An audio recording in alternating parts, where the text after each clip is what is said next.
Va, otra vez. Cada primer día de la semana. Observen que no está hablando del sábado, el séptimo día. Está hablando de el primer día de la semana. Y dice cada primer día de la semana. O sea, ustedes no se van a reunir una sola vez, un solo domingo, sino ya es costumbre todos los domingos, primer día de la semana. Repítalo. Cada primer día de la semana. Ya llevaban 30 años reuniéndose. Primeros días de la semana. ¿Qué hacían los primeros días de la semana? Cada uno de vosotros ponga aparte algo, según haya prosperado, guardándolo, para que cuando llegue no se recojan entonces ofrendas. Pablo dice que la ofrenda la van a recoger todos los primeros días de la semana. Pregunto, ¿será que los discípulos se reunían el sábado?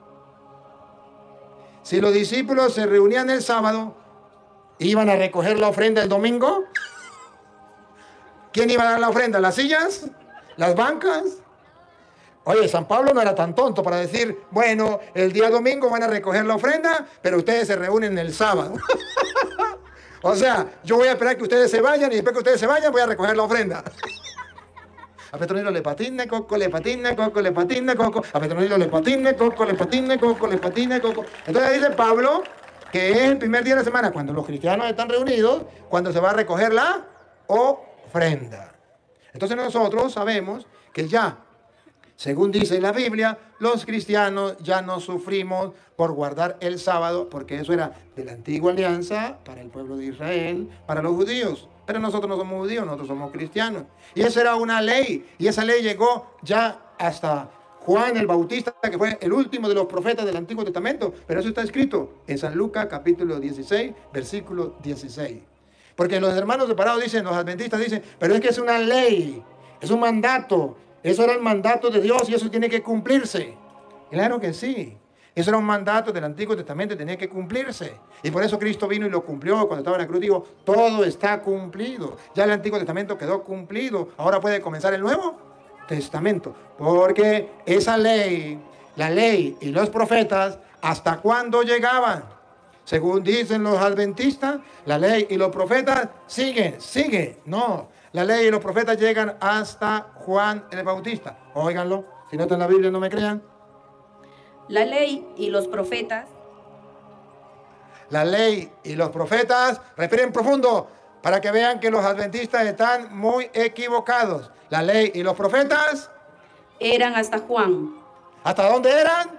Hasta Juan. Otra vez, ¿hasta dónde eran? Hasta Juan. ¿Y por qué los adventistas mienten diciendo que la ley, que era la ley de los 10 mandamientos, y los profetas, era hasta el final? Y dice, todo el Nuevo Testamento, y allá en el cielo también van a guardar el sábado. Allá en el cielo también guardan el sábado. ¿Cómo los engañan? Pero la Biblia declara, la ley, esa ley del Antiguo Testamento, donde se mandaba a guardar el sábado, llega hasta Juan. De ahí. De modo que Juan es el último de los profetas, y ya cuando Cristo muere, muere el Antiguo Testamento y comienza el Nuevo Testamento. Ojo, entonces esa ley que habla ahí, que llega hasta Juan, los adventistas, para engañar a la gente, dicen que no era la ley donde se guardaba el sábado. Entonces los adventistas dividen la ley en dos, para engañar a la gente. La ley ceremonial y la ley moral. Y la ley ceremonial llega hasta Juan. La ley ceremonial muere con la muerte de Cristo, pero la ley moral sigue hasta la eternidad.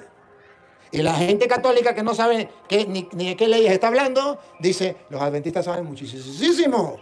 Eso sí saben de Biblia. Entonces sí es verdad, la ley moral, la ley ceremonial llega hasta Juan, pero la ley moral sigue hasta el cielo. Y la Biblia dice que los 10 mandamientos, que era la ley moral son los 10 mandamientos. Y esos 10 mandamientos entonces llegan hasta la eternidad. Y tienen que cumplirse, y Cristo no cambió los 10 mandamientos, Cristo no vino a darnos uno nuevo mandamiento.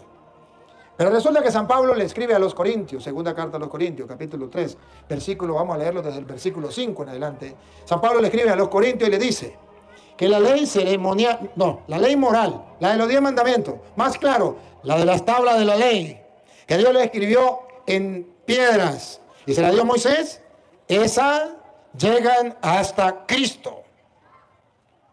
Y que eso tuvo gloria, resplandor, pero que llevaba a la muerte y tuvo que ya llegar hasta ahí.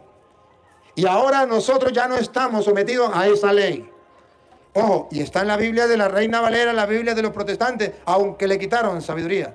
Bueno, no tenemos a Luis aquí, pero tenemos al padre José María. A la Biblia Reina Valera. Aunque le quitaron sabiduría. Bueno, Luis, le están haciendo competencia, Luis, le están haciendo competencia. La Biblia, aunque le quitaron sabiduría. Bueno, segunda de Corintios, capítulo 3, versículo 5 en adelante. Adventistas que me siguen a través de las redes sociales. A ver, ¿cuánto tenemos ahorita? 2.350. De esos 2.350 que tenemos a través de las redes sociales, aquí en Facebook no sé cuánto tenemos y en nosotros de ustedes no sé cuánto tenemos. 500 ustedes. Bueno, entonces, eso hay unos 30 que son adventistas. Pues bueno, vamos a escuchar. Vean, con la lupita. No que seamos competentes por nosotros mismos para pensar algo como de nosotros mismos, sino que nuestra competencia proviene de Dios. Va a hablar algo que no es de él, invento de él, sino que viene de Dios. Siga. El cual asimismo nos hizo ministros competentes de un nuevo pacto. ¿Acaban de oír? Dice que Jesucristo, que es Dios, nos hizo ministros de un nuevo. No se lo cuenten a los adventistas, porque ellos no lo saben. A ellos no se lo han enseñado. Pero aquí dice que hay un nuevo pacto. Y se lo voy a responder entonces al hermano adventista. Por eso nosotros guardamos el domingo y no el sábado. Porque ya dice la Biblia que no es invento del Papa, que no es invento de los curas, sino es invento de Dios, que nos hizo ministros, está hablando de los apóstoles y la sesión apostólica, de un nuevo pacto. Ahora vean cómo va a hablar de la ley moral, la de los 10 mandamientos, la de las tablas de la ley, que eso pertenecía al antiguo pacto. Ponga cuidado. No de letra, sino del Espíritu. Hace la diferencia. El Antiguo Testamento era de letra y el Nuevo Testamento es del Espíritu. Todavía no habla nada de los 10 mandamientos. Porque la letra mata. Nos da una advertencia. La letra mata. Vamos a ver de qué letra está hablando. Y presten atención para que se den cuenta que está hablando de los 10 mandamientos que se le dieron a Moisés en el monte Sinaí, en las tablas de piedra. Eso es lo que les voy a comprobar. Y eso mata. Eso mata. Y ustedes saben por qué mata, ¿no? Porque decía, no robarás. Y el que robe está condenado. Y ahora dice, en el Nuevo Testamento, no robarás.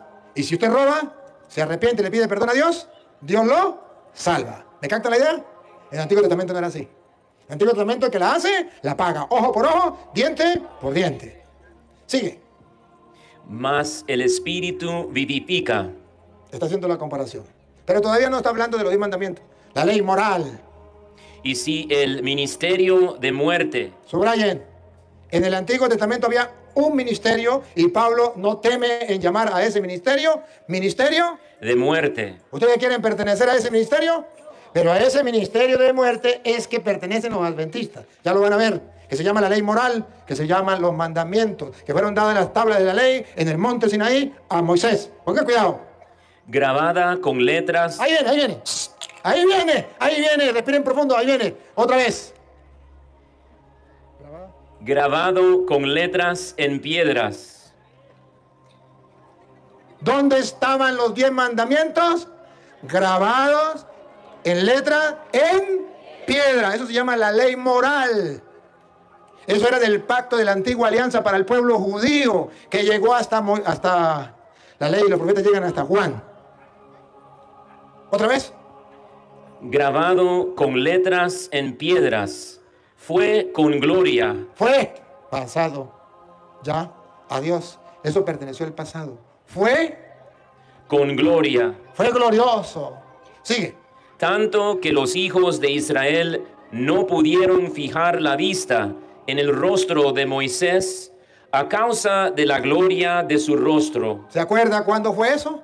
Cuando Moisés bajó del monte Sinaí con las tablas de la ley, con los 10 mandamientos que los adventistas dicen que tienen que llegar hasta el cielo, van a guardar el sábado, porque los 10 mandamientos, aleluya, gloria al Señor, dice que hay que guardar el sábado.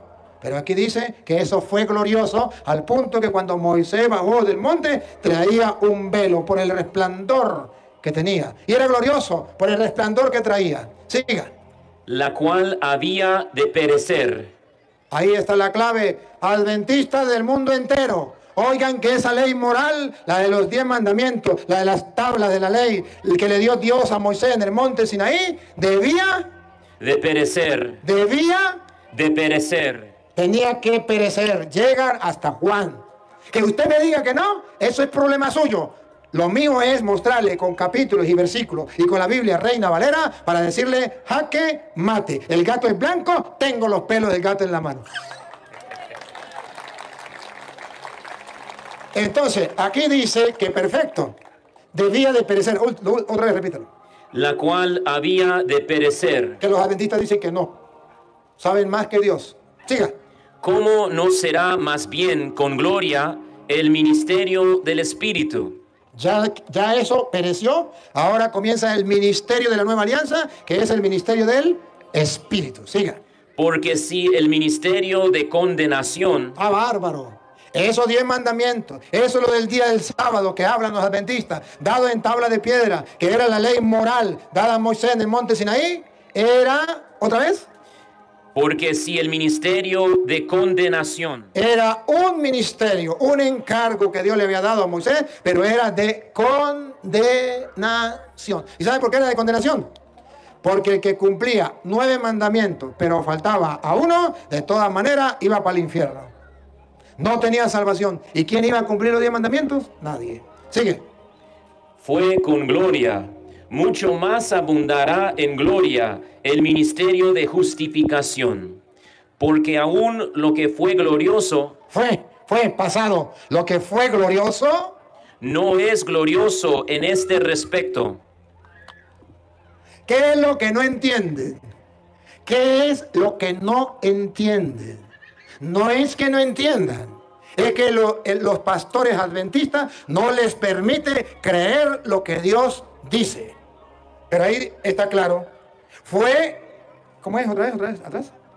Porque aún lo que fue glorioso Fue glorioso, no es glorioso ya no es glorioso. Ya para nosotros no es glorioso. en este respecto, en comparación con la gloria más eminente. Porque si lo que perece Lo que perece, eso pereció. tuvo gloria, Tuvo pasado, tuvo gloria. Por eso era para el pueblo de Israel, era importantísimo porque tuvo gloria. mucho más glorioso será lo que permanece. El Nuevo Testamento, la vida del Espíritu. Siga. Así que, teniendo tal esperanza, Nosotros creyendo eso y esperando lo que dijo Jesús, usamos de mucha franqueza, y no como Moisés, no como Moisés, que ponía un velo sobre su rostro, para que los hijos de Israel no fijaran la vista en el fin de aquello que había de ser abolido. entonces Moisés se ponía un velo para que los judíos y los adventistas no pudiesen ver el final de la ley moral que llegaría a su término con Cristo. Todo está cumplido. Sigue. Pero el entendimiento de ellos Oigan, atención, atención. Información de última hora sobre los adventistas y los judíos. Otra vez. Pero el entendimiento de ellos Pero el entendimiento de los adventistas y el entendimiento de los judíos se embotó. se embotó. Se embotó. No pueden entender. Porque hasta el día de hoy, Porque hasta el día de hoy, cuando los adventistas y los judíos leen el Antiguo Testamento, mantienen un velo. No son capaces de ver. Pongan cuidado. Porque hasta el día de hoy, cuando leen el antiguo pacto, cuando leen los adventistas el Antiguo Pacto, el Antiguo Testamento, les queda el mismo velo. Jaque mate. Con la Biblia, Reina Valera. aunque le quitaron sabiduría. Luis, le encontramos competencia. El padre lo admira mucho porque usted tiene una voz potente y lo hace muy bien, Luis. Me estaba contando el padre. Sí, un saludito. Luis lo está viendo. Luis, sí te admiro mucho y te mando cariño y amor. Ándale, Luis. Entonces, vuelve a repetir. Porque cuando leen el antiguo pacto, les queda el mismo velo, no descubierto, el cual por Cristo es quitado.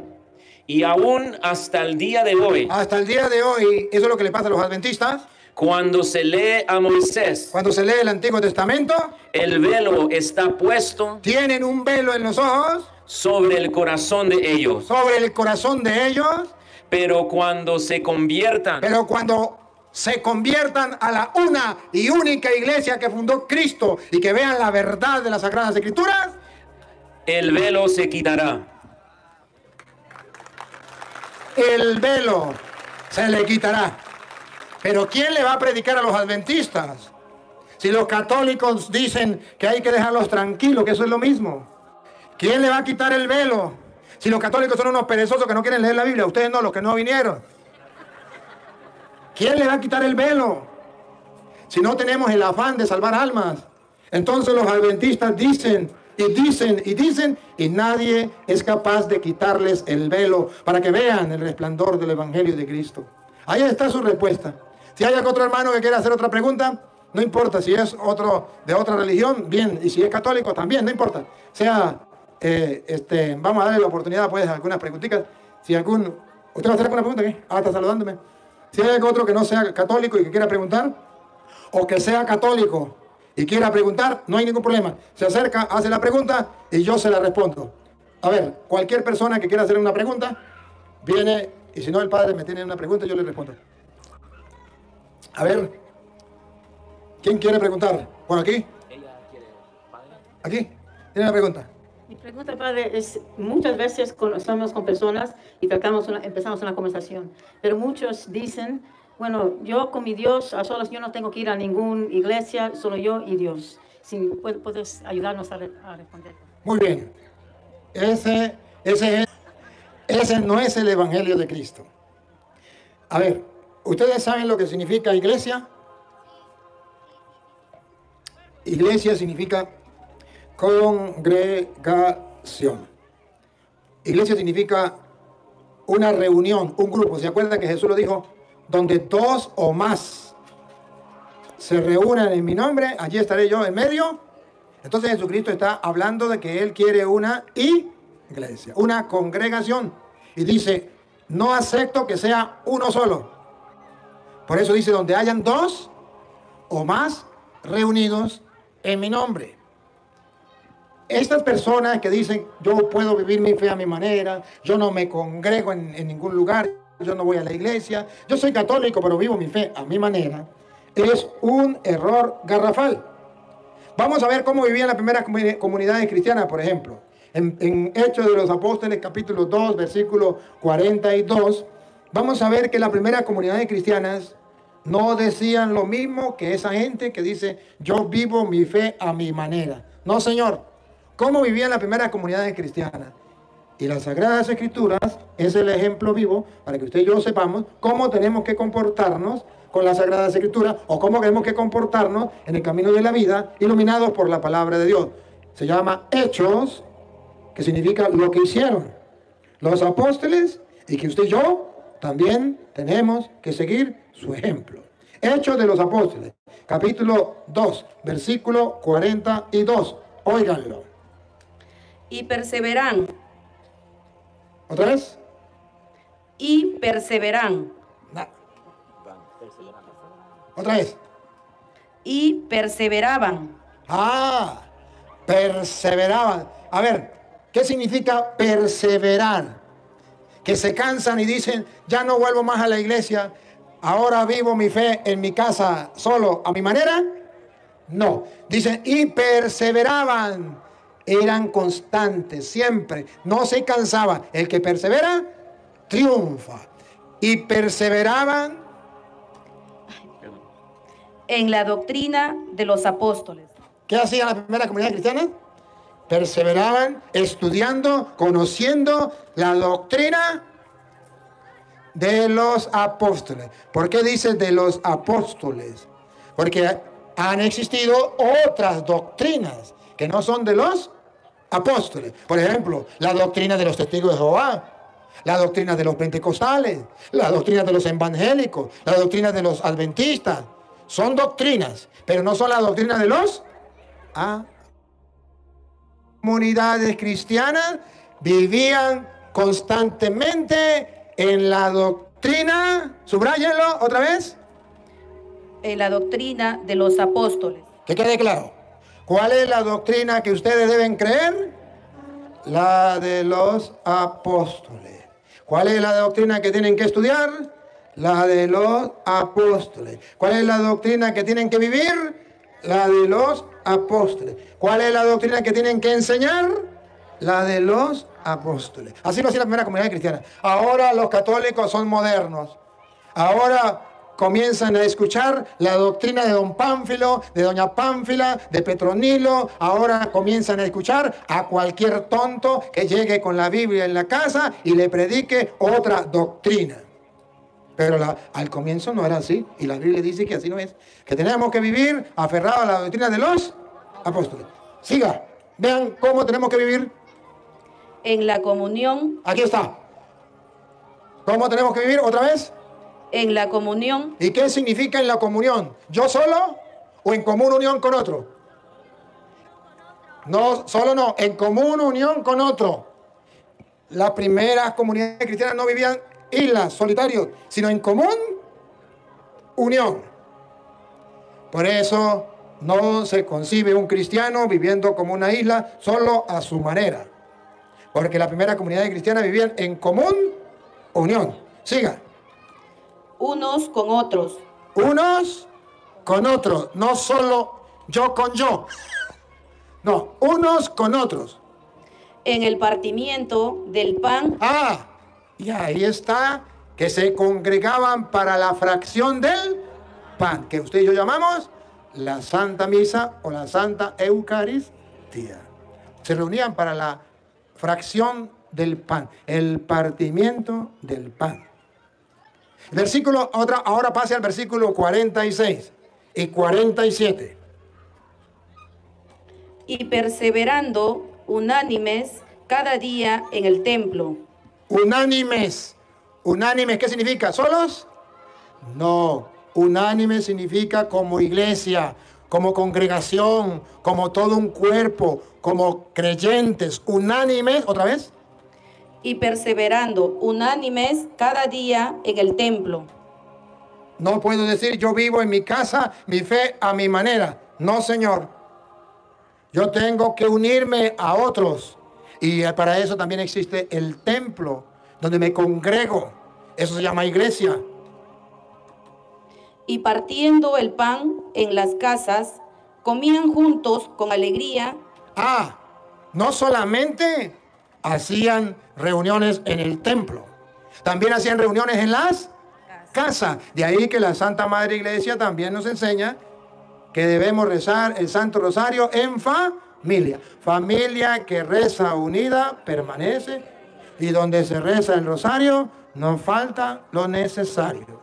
Necesitamos aprender de la primera comunidad cristiana. Ojo, se reunían en el templo, pero también se reunían en sus casas. Por eso la iglesia llama a la familia, lo llama la iglesia doméstica. Doméstica. ¿Y quién es, llamémoslo así, el jefe, el líder, el entre comillas, el sacerdote de la iglesia? El papá. ¿Y quién es el que hace de diácono o diaconisa? La mamá. Es una familia, es una pequeña iglesia doméstica, donde el papá lleva la dirección de esa familia, pero donde la mamá colabora con el papá. Eso se ha perdido en muchas partes. Espero que aquí en el Perú no se haya perdido. Pero ustedes y yo tenemos que tener presente que es necesario vivir en común unión. Incluso hay familias que nunca rezan unidas. nunca rezan el rosario, nunca leen la palabra de Dios, nunca se congregan para las cosas de Dios. Pero la primera comunidad cristiana sí, iban al templo y se congregaban también en las casas.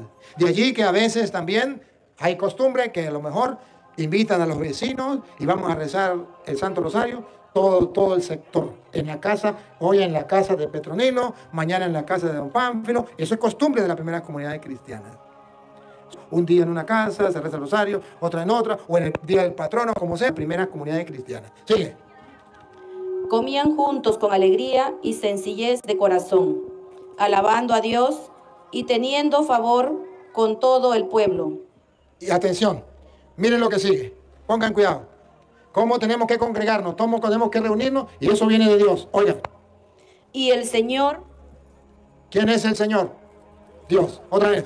Y el Señor. ¿Qué quiere el Señor? ¿Qué hace el Señor? ¿Qué pide el Señor? Oigan, otra vez. Y el Señor. Y el Señor.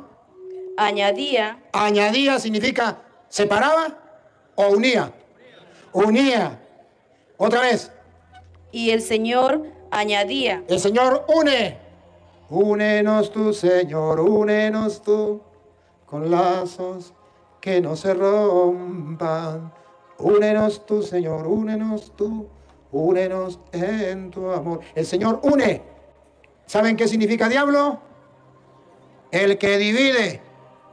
El Señor une, pero el diablo desune, divide, se llama diablo.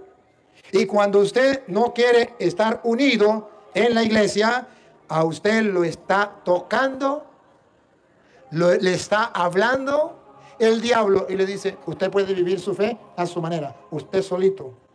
Ese no es Dios, porque Dios une y el diablo desune, divide. Y es un gran error. Otra vez, y el Señor.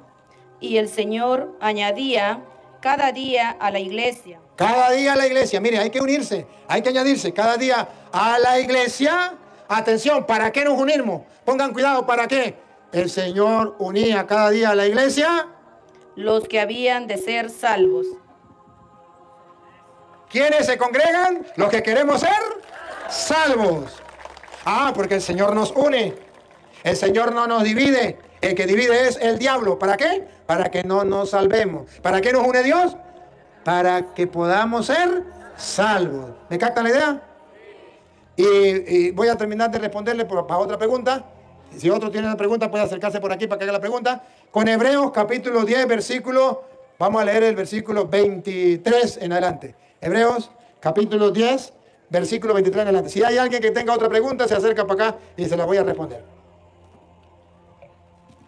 Hebreos 10, 23 en adelante. Mantengamos firme, sin fluctuar, la profesión de nuestra esperanza, porque fiel es el que prometió. Y considerémonos unos a otros para estimularnos al amor y a las buenas obras. Y ahí viene, escuchen.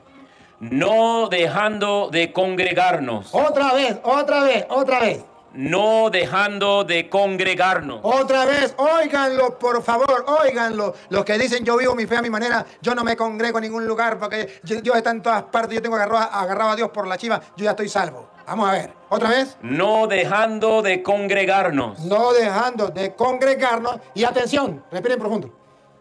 Ahí viene. Como algunos tienen por costumbre. Hay que come que adivina. Que hay algunos que tienen por costumbre, ahorita que pasó la pandemia, se malacostumbraron. Como por la pandemia miraban la misa por televisión y la escuchaban por radio y no se congregaban, les siguió gustando y ahora ya no vuelven a la iglesia porque ahora lo siguen a través de la radio o televisión. Es como si usted dijera, pues ahora no voy a cocinar, no voy a hacer comida, ahora voy a comer de las hamburguesas, esas que salen por televisión. Eso, hay un chef que hace una hamburguesa bien buena, una comida bien buena. Ahora yo no voy a salir de casa. Ahora miro el televisor y comienzo a comer por televisión. A Petronilo le patina el coco, le patina el coco, le patina el coco. A Petronilo le patina el coco, le patina el coco, le patina el coco. Así hay gente. Otra preguntita, pues.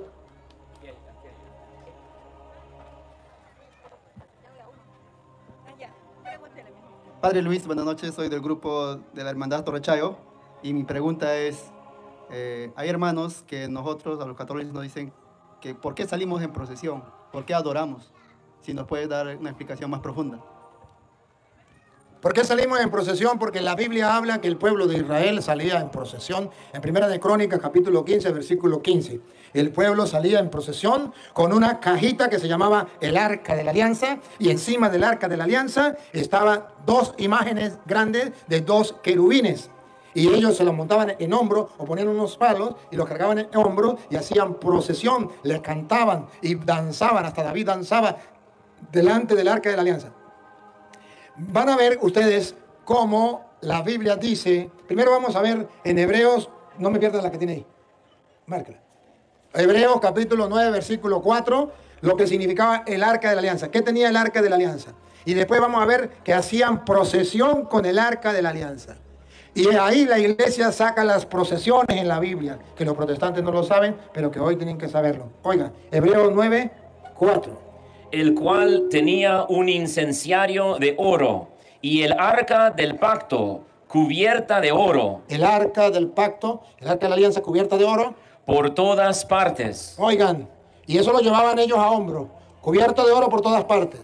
en la que estaba una urna de oro que contenía el maná, la vara de Aarón que reverdeció y las tablas del pacto. Y ahora encima del arca, vean, encima del arca, lo que la gente llevaba en hombros. Y sobre ella Y sobre ella, los querubines de gloria. imágenes de lo que hay arriba en el cielo. Los querubines de gloria. Ahora vean la procesión. Venga, la procesión. Usted búsqueme 2 de Samuel 6:12. La procesión. Vean ahora la procesión. Primera de Crónicas 15:15.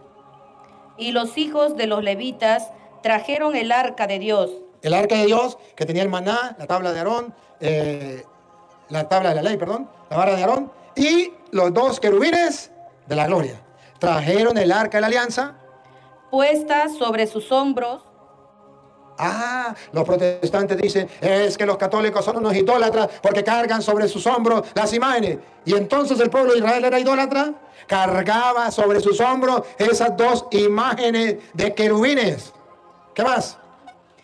En las barras, como lo había mandado Moisés, conforme a la palabra de Jehová.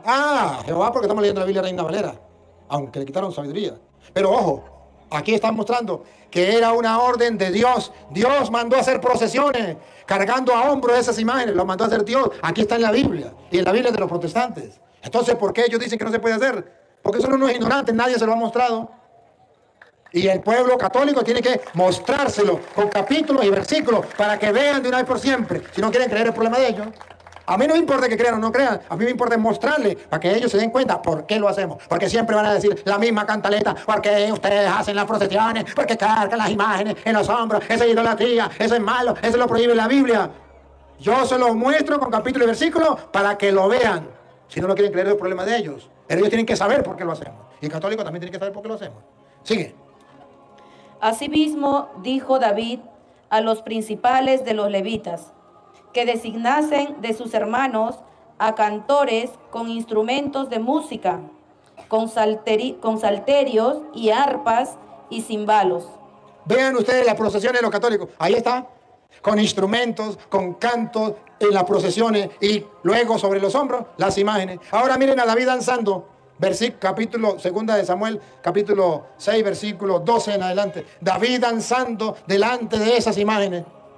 Fue dado aviso al rey David, diciendo, Jehová ha bendecido la casa de Obed-edom y todo lo que tiene, a causa del arca de Dios. Cuando el arca con las imágenes entró en la casa de Obed-edom, ¿Dios maldijo la casa o Dios la bendijo? Y eran imágenes. O sea que Dios bendice